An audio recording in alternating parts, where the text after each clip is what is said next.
Hello and welcome to the ADHD Mums podcast. I'm your host Jane and I'm here to let you know you are not alone. This is a safe place where we can talk openly about our struggles with having ADHD, being a mum and dealing with life a little outside the box. We are real people with real stories who want to be able to laugh and strive to be better than what we were yesterday. My name is Jane McFadden. I'm a 36-year-old mum of three who was diagnosed with ADHD a little over a year ago. I'm here to help you live out your full potential with a diagnosis or without one. I own and run a telehealth psychology company. I've worked in and studied psychology for the past 15 years. I am passionate about helping others take back their life and have a great time while doing so. On this show, you can expect to laugh, hear vulnerable discussions, and learn why things are the way they are for women with ADHD.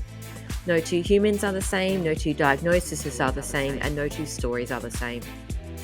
It's something that feels really personal, and we as mums seem to find a way to put pressure on ourselves to be perfect, to work in a great job, to get paid well for, and then also be passionate about, have a clean, tidy home and well-mannered, obedient children. To have it all. Can we just drop the expectations? Because I do not have all of those things, and I doubt that you do either. We have a whole lot to learn and a whole lot to look forward to on this podcast. So let's get started. I got a really great review from somebody, and I just wanted to give a shout out to Raw, RDIXXLS, what a random name. They gave me a great review and talked about how relatable they felt the podcast was. The messages that I'm getting is that's what people want. I will share something that I think could be something that maybe the ADHD mums can relate to. It's around rejection and shame. So recently, a fair few of psychologists, and I'm not a psychologist, I don't claim to be one, have proposed that there's particularly high levels of rejection sensitivity or, RSD, which a lot of people know about. You can Google it. Basically, it's high emotional reactivity in general, particularly to anything that people might deem to be a slight against them or anything they've done wrong or someone giving them feedback. People with ADHD can be quite sensitive.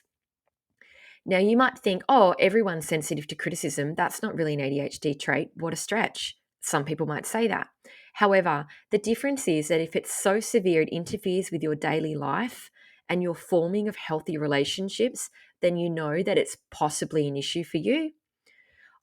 If you feel extreme distress, failure in the face of rejection, the feelings can become so severe that you can reach the point of panic and high anxiety. I had a couple of really great emails about the podcast that I did about Is ADHD an excuse? If you haven't listened to it, check it out. But basically, I go into when you're communicating about your ADHD, let's say you've done something that you shouldn't have done or you feel responsible for, or possibly you could have done better. We don't want to be using our ADHD as an excuse like, oh, sorry, I have ADHD. So I called you a name. Sorry, I abused you. Sorry, I have ADHD. I cut into traffic and rammed your car. I have ADHD, so I was late every single day for work this week. It's about taking responsibility and explaining that sometimes some of your symptoms can get in the way. I wanted to give you an example on how RSD might play out for you. I'd love to go into the specifics of the example, but it's always terrifying that somebody might listen to this that I know. So I'll give you some kind of generics or some general information. So basically, I was working on Monday and I felt that a coworker attacked me via a group meeting in Zoom. I went into a meeting, I was pretty relaxed, I thought, and I didn't realize there was going to be any issues. Someone really wanted some answers on the spot to something that I didn't realize was a big deal. They got aggressive and couldn't let go in my mind and just kept asking and asking the same question louder and louder. After about 5 minutes of this, I ended up completely flustered, shaking. I couldn't think. And how embarrassing, I burst into tears. Rage literally boiled up. Like, I think the shaking was just pure rage, like a coffee pot was boiling. I went into tears and he made a comment and said, "You don't need to get emotional." Okay, so coming from a man saying you don't need to get emotional after he'd just been, I perceived, yelling at me for 5 minutes, repeating the same question, not giving me a minute to answer, or when I answered, it wasn't good enough and he continued on. I want to acknowledge I did yell back. After about 5 minutes, I did end up just blowing up, yelling back, matching the yelling for a brief period, and then I burst into tears. So I did retaliate. I did participate. I don't want to pretend I was a complete innocent victim. Yes, I believe he started it. So after this meeting, it took me about 5 hours to calm down. Not a lie. It probably was longer than that, to be honest. My kids came home from school. I didn't even ask them how their day was at school. I can't believe I've just said that on a podcast. Shame. That's terrible, right? I was in complete shame of myself, embarrassment, humiliation. I still think I was right. I didn't start the argument, but I did yell back. I was provoked, but I did retaliate. I have to take some responsibility for that. And I walked out of the meeting, which was unprofessional. And that wasn't me. And that's not how I want to behave. And I pride myself on being better than that.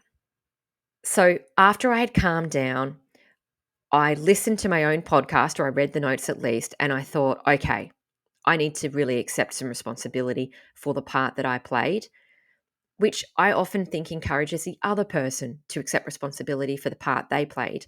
I know with some of my close relationships, particularly with my husband. So I know with him, if I come in first and accept responsibility for what I'd done, he'll pretty much always apologize, even if it was mainly my fault, on the part that he has played, which really has a lovely ending or closure to an argument, which I often really need. I can't just let things go. I almost need to like hug it out with someone because it plays on my mind and I feel really stressed, particularly with a close relationship. Anyway, so I decided with this person I really needed to explain and to acknowledge the part that I played. So, taking my own advice, right? So I sent him a text, I think it was, and I said, I'm really sorry. I want to acknowledge I didn't behave in the best way, etc., etc. However, would you mind, please, next time, could you email me what you would like in advance and I'll be prepared? Because I wasn't expecting those questions. I was put on the spot in a group. I felt embarrassed. It would really be a lot better and we would get a better result if you could let me know in advance that's what you want, or that you're not happy with something that I've done. So I was expecting a similar response back. So I think you know where this is going. I didn't get it. I didn't get that response back. He wasn't letting it go. And he made a comment to me that I had baited him. So he listed two things that I had said, which I still stand by. I honestly didn't think that would be offensive to him. However, he was offended and he said that I had baited him. And then when he reacted, I couldn't cope with the response. So I was pretty confused at this point. And I thought, wow, I'm actually really conflict averse. I would literally never bait anybody to have an argument. That's so out of character for who I am, which is disappointing. He might think that about me. So I did something radical at this point. And I thought it was going to be really positive, and it wasn't. You might think that me being on a podcast that I'm a pretty open person. I'm actually not.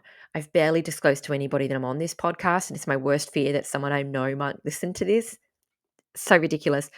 I love impacting the ADHD mum community, but I don't want anyone to listen to this that isn't an ADHD mum. Like, if my own husband, if he sees the podcast come up, I'm like, don't listen to it. I don't, that's not who I am. So my husband, the beautiful man that he is, encouraged me to disclose that I have ADHD, which is a massive deal for me, right? Massive. And so I went back and I said, look, this is via text because he wouldn't answer my calls. Look, I just wanted to let you know I was diagnosed with ADHD last year. And you don't want to come across incompetent at work either, right? So I said, okay, this is mainly a superpower. It's really good in these areas. However, socially, it can be a bit of a problem. I felt cornered in a group Zoom and flustered. And sometimes things come out of my mouth that I don't mean to. If you were offended by what I said, I'm so sorry.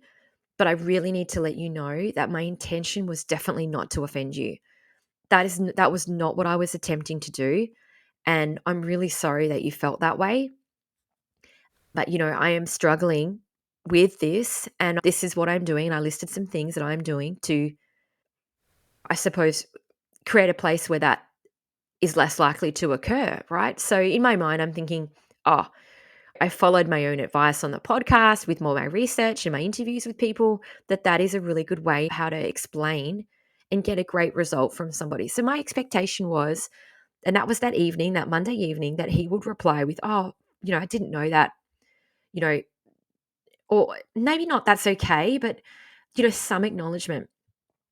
This guy didn't reply. And I can tell you, I've known him for a fairly long time. I've never known him to not reply. He didn't reply. It completely did my head in overnight. It did my head in the next morning. And then he wrote an email the next day that was pretty clear that he was still angry. It's hard to really describe to anybody, and I'm so glad I've got ADHD mums on this, that how devastating it is when someone doesn't reply when you've really been vulnerable and shown your heart. Like, it's difficult to take the emotion out of my voice at the moment. Invalidation, shame, humiliation, and just feeling worthless. It's feeling worthless, I think, is probably the response. And I noticed it at the end of the podcast with Is ADHD an excuse? I said, except that not everybody will accept your explanation, and that's okay. But I wanted to show you that and acknowledge how hard that actually is, because today is Thursday and I feel really similar.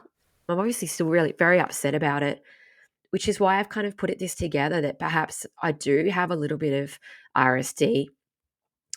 And the only reason I'm sharing this is because of that great review from Raw RDIXXLS, which I saw because I thought, instead of just not recording, because I'm a little behind on my recording schedule at the moment, because I've spent this week feeling that I haven't been able to get up enough. And I'd planned to do a topic on masking.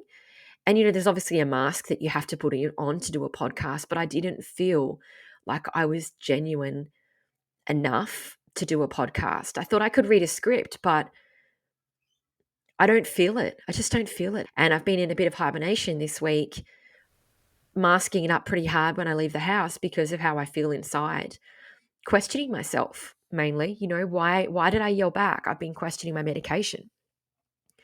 Was it the Ritalin coming down that made me into a rage? Maybe the medication that I thought was working isn't good for me. Or is it making me more confident to stand up for myself? Because I rarely do that. Do I have RSD? What's going on with me? And then questioning any responses or anything that I do.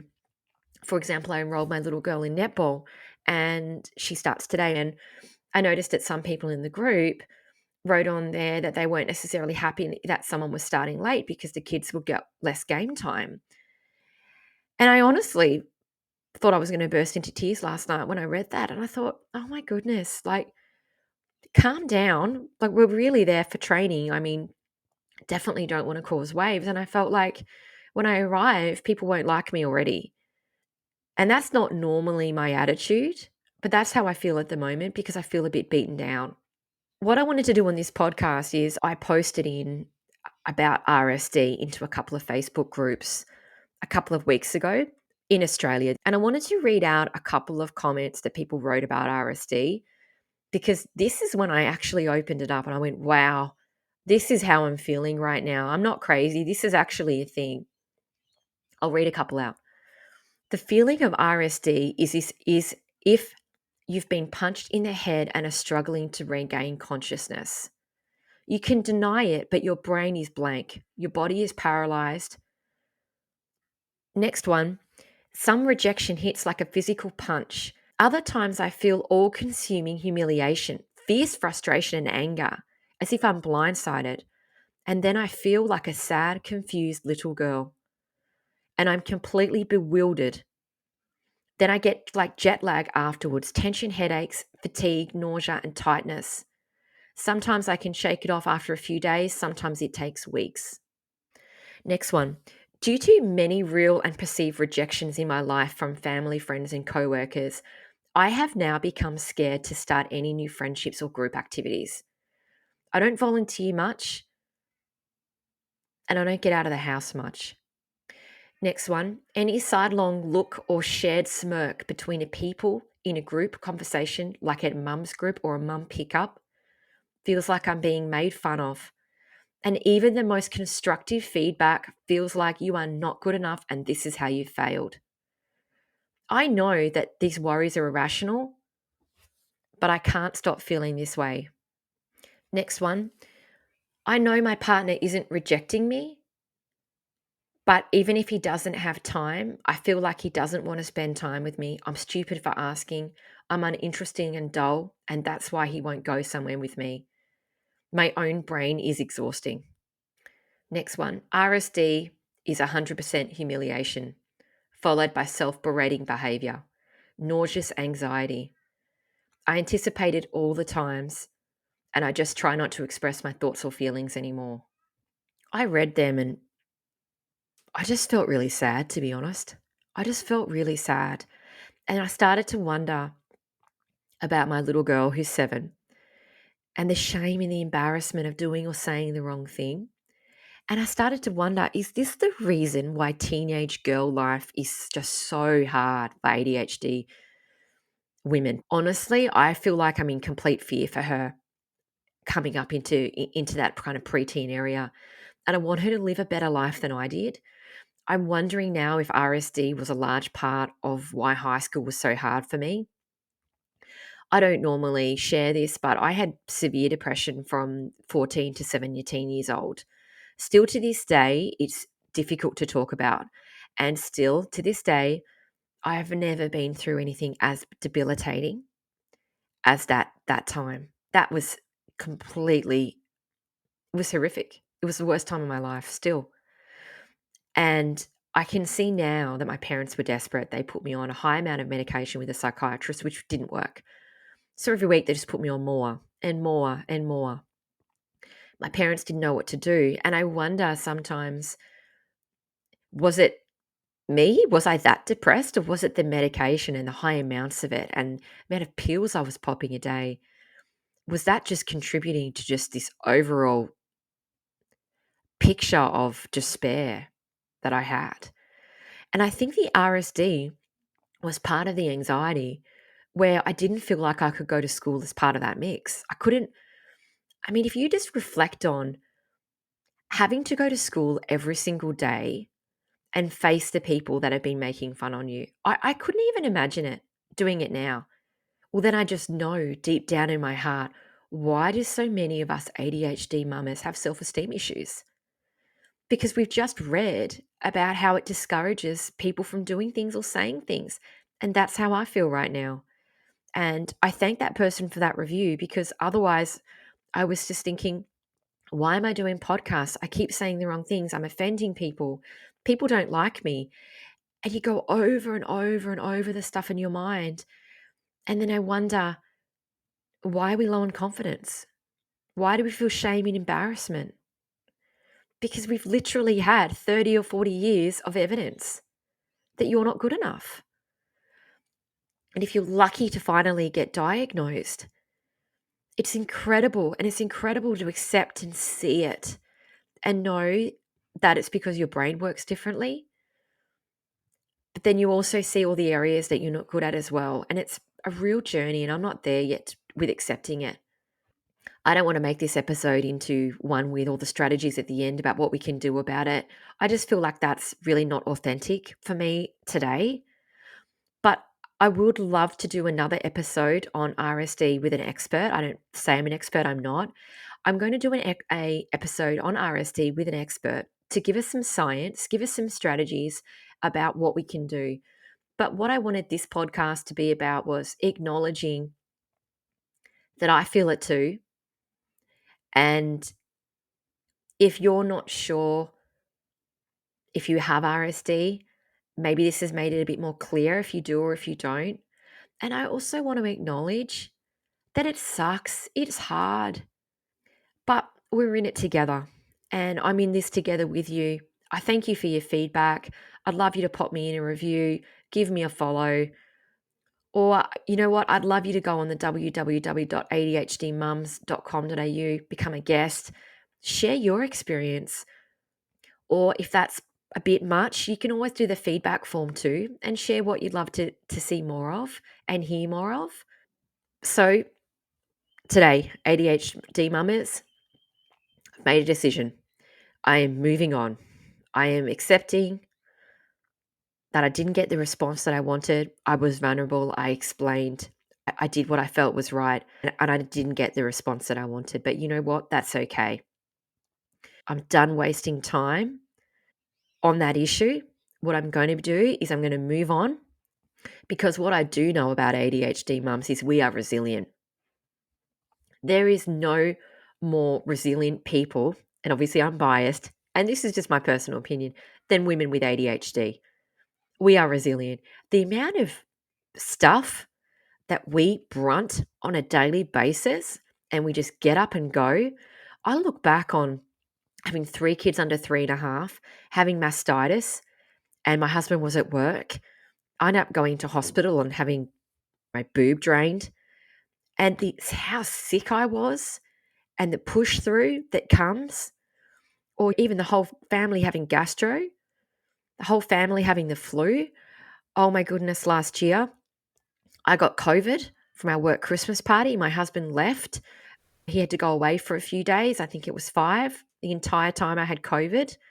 I had 3 kids under 6. They didn't have COVID. I had COVID. I wanted to die. Honestly, I felt like ringing an ambulance and saying, paramedics, take me to hospital. I need a quiet space. There is no one more resilient than the ADHD mums, and that's what I'm going to be channeling today. We're going to be moving on this week and on to the next episode. Thank you so much for listening. I hope it was helpful. Feel free to send me some feedback. Have a great day. Have a great week. We are moving on in the ADHD Mum podcast. Thanks for listening. Bye.